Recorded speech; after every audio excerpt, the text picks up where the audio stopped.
இன்னிசை பாடி வரும் இளம் காற்றுக்கு உருவமில்லை.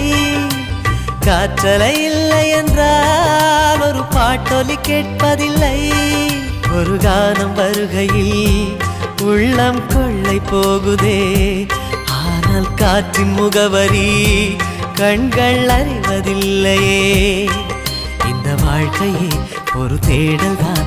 அதை தேடி தேடி தேடும் மனது தொலைகிறதே. இன்னிசை பாடி வரும் இளம் காற்றுக்கு உருவமில்லை. காற்றலை இல்லை என்றால் ஒரு பாட்டொலி கேட்பதில்லை.